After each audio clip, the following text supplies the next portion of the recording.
And of course, all eyes on what's going to happen with this powerful nor'easter that's setting up over the weekend. It's going to go through bombogenesis potentially, means a bomb cyclone.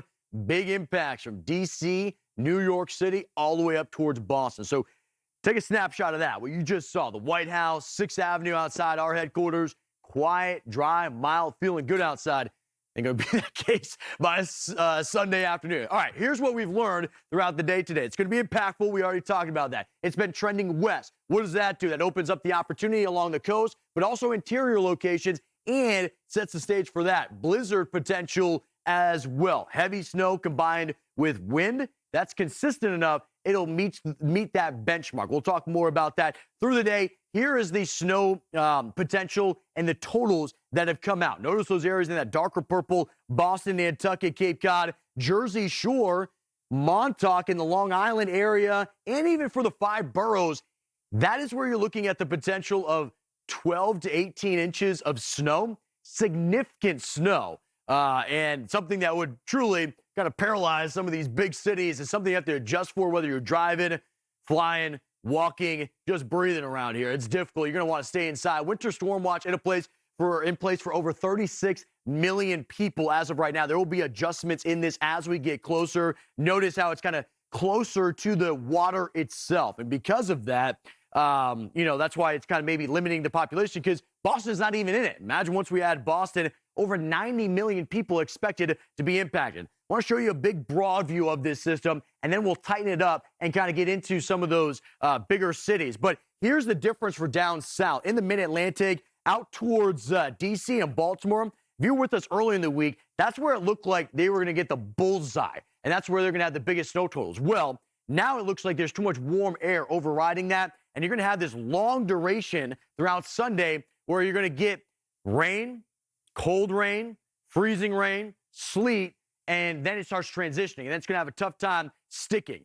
Elsewhere, though, Philly, it seems like it's going to be a big snow event. Jersey Shore looks like not only a big snow event, potentially a blizzard, and up along the I-95 corridor. How long does it last? Notice the timestamp. It's Monday afternoon at this point. I started talking about this thing Sunday morning down south. So we're looking at least 24, potentially 36 hours. Finally clears out North Atlantic by Tuesday overnight into the morning time. So we're looking at Boston Sunday evening, because you're so far north, all the way through the day on Monday. What is on the board? Well, we already know heavy snow. The gusty winds, 50 to 60 miles per hour. Travel impacts, yeah, that's likely. And looking at this, it all starts by Sunday evening at 6 p.m. So if you're doing stuff early on Sunday, you have a possibility up in New England or towards Boston to be spared from that and then get inside as quickly as possible. There it is, Tuesday overnight. Still got the winds out of the north ushering in cold air, but the event has come to an end. Where do we stand right now with the snow? As we had said, if you're hanging out towards the water, you're getting a lot, 1 foot to 1.5 feet from Boston out towards Provincetown and out towards Plymouth.